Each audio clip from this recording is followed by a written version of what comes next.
Praise the lord. ప్రభునామమునకు స్తోత్రములు కలుగునుగాక. ఈరోజు ప్రభు అయిన క్రీస్తు వారు వాగ్దానము చేసి ఉన్నారు, నెరవేర్చుచున్నారు. ఈరోజు పాఠ్యాంశము మార్కు సువార్త 5వ అధ్యాయము 34వ వచనములో నుండి ధ్యానించుకుందాము. నీ బాధ నివారణ అయి నీకు స్వస్థత కలుగునుగాక. ఆమెన్. నీవు ఏ విధమైనటువంటి వ్యాధి కలవారై ఉన్నారు? ప్రభు అయిన క్రీస్తు వారు ఇప్పుడే వాగ్దానము చేసి ఉన్నారు. నీ బాధ నివారణ అయి నీకు స్వస్థత కలుగునుగాక. నీవు మనుషులకు చెప్పుకోలేని వ్యాధితోనూ బాధతోనూ స్వస్థత లేని స్థితిలో పడి ఉన్నావా? నన్ను స్వస్థపరచు వారు లేరు, నన్ను వైద్యుల యొద్దకు తీసుకుని వెళ్ళువారు లేరని నీవు చింతిస్తూ ఉన్నావేమో. నా ప్రియమైన సహోదరి సహోదరులారా, ఈయన దేవుడు యేసుక్రీస్తు రక్షకుడు, మనలను పరిశుద్ధాత్మతో అభిషేకించే దేవుడు. ఈయన తప్ప వేరొక దేవుడు లేడు కనుక నీ హృదయములో ఈయనే ప్రభువైన క్రీస్తు వారి నిజమైన దేవుడని నీవు గ్రహించి నీవు ప్రార్థన చేసిన ఎడల నీ సమస్త విధములైనటువంటి బాధను, రోగమును తొలగించి నిన్ను స్వస్థపరిచే దేవునిగా ఉన్నాడు.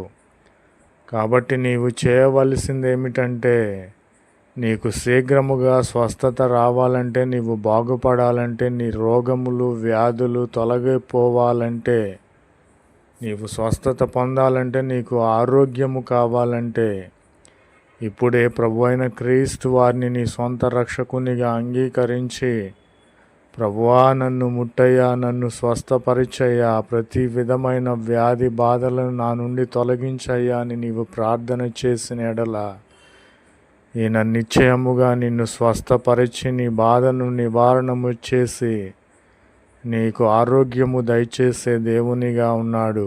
ఆమెన్.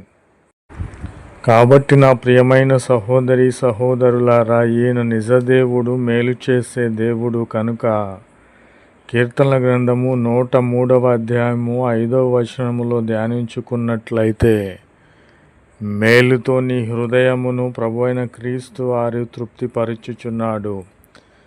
నీవు తృప్తి లేని స్థితిలో ఉన్నావా? ఈ లోక సంబంధమైన వ్యాధుల చేత నీవు పట్టబడి ఉన్నావా? సైతాను బంధకముల చేత నీవు బంధింపబడి ఉన్నావా? నీకు మేలు లేని స్థితిలో ఉన్నావా? ఇప్పుడే ప్రభువైన క్రీస్తు వారి వైపు నీ తలను ఎత్తి, ప్రభువా నన్ను రక్షించుము, నీవు తప్ప వేరొక దేవుడు లేడని నీవు అర్జించిన ఎడల, ప్రార్థన చేసిన ఎడల, ఆయన వైపు నీవు చూసిన ఎడల, మేలులతో నీ హృదయమును తృప్తిపరిచే దేవునిగా ఉన్నాడు. నీ ప్రతి విధమైన రోగమును తొలగించే దేవునిగా ఉన్నాడు. వ్యాధులను తొలగించే దేవుని ఉన్నాడు. శాపములను కొట్టివేసే దేవునిగా ఉన్నాడు. సాతాను బంధకములను తెంచివేసి నిన్ను మహిమలో చేర్చే దేవునిగా ఉన్నాడు. కనుక నీకు ఏ మేలు జరగాలో ఇప్పుడే కోరుకో. నీతిపరమైనదై ఉండాలి. దేవునికి ఇష్టమైనదై ఎడల నీ యొక్క ఆశను తీర్చి నిన్ను తృప్తిపరిచే దేవునిగా ఉన్నాడు. మేలులతో నీ హృదయమును నింపే దేవునిగా ఉన్నాడు. మేలులతో నీ హృదయమును తృప్తిపరిచే దేవునిగా ఉన్నాడు. నా ప్రియమైన సహోదరి సహోదరులారా, దేవుని యొద్ద నుండి నీవేమి కోరుకొనిచున్నావు?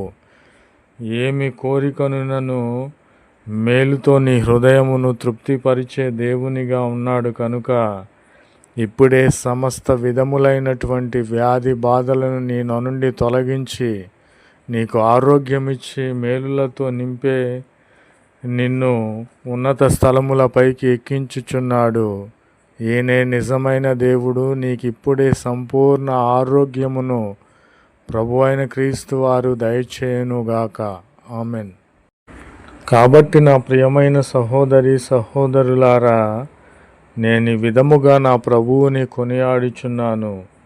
ఎందుకంటే నా బాధను నా రోగమును తొలగించి నన్ను స్వస్థపరిచిన దేవుడు, మేలులతో నా హృదయమును నింపి తృప్తిపరిచిన దేవుడు కనుక యెషయా గ్రంథము 49వ అధ్యాయము 2వ వచనములో చూసుకున్నట్లయితే తన చేతి నీడలో నన్ను దాచి ఉన్నాడు. ఆమెన్. నా ప్రియమైన సహోదరి సహోదరులారా, ఏ తెగులును నా గుడారమును సమీపించనీయక, ఏ తెగులును, ఏ రోగమును, ఏ అపాయము నన్ను దరిచేరనీయక తన చేతి నీడలో నన్ను దాచి ఉన్నాడు. నా ప్రియమైన సహోదరి సహోదరులారా, మనము నిజదేవుని కలిగి ఉన్నాము కనుక మనము ఎందుకు చింతించాలి? మనం ఎందుకు భయపడాలి?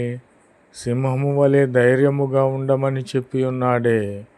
గురుపోతు కొమ్ముల వలె నీ తలను ఎత్తి అవమానములకు నిందలకు ప్రతిగా నిన్ను ఘనపరుస్తానని, ఉన్నత స్థలములపైకి ఎక్కిస్తానని వాగ్దానము చేసిన దేవుడు మన పక్షముగా ఉండగా మనకెందుకు భయము? నా ప్రియమైన సహోదరి సహోదరులారా, తన చేత నీడలో మనలను దాచి ఉన్నాడు కనుక సైతాను శత్రువులందరినీ కూడా మన నుండి పారద్రోలే దేవుడు. ఎందుకంటే దేవుని చేతి నీడలో మనమున్నాము, దేవుని కాపుదలలో మనమున్నాము. నా ప్రియమైన సహోదరి సహోదరులారా, దేవుని చేతిలో మనము దాచబడి ఉన్నాము కనుక మనము రోగమునకును, భయమునకును, శత్రువునకును, సైతానునకును ఏమాత్రము కూడా భయపడాల్సిన అవసరం లేదు. మనమున్నది దేవుని చేతి నీడలో, దేవుని కాపుదలలో, దేవుని పరిశుద్ధత కలిగిన వారముగా ఆయనలో నిలిచి ఉన్నాము కనుక మనము దేవుని చేతి నీడలో దాచబడి ఉన్నాము కనుక మనము స్వస్థత పొంది ఉన్నాము. మేలులతో మన హృదయమును నింపుకొని ఉన్నాము. ప్రభువు నామమునకు స్తోత్రములు కలుగునుగాక. ఆమెన్.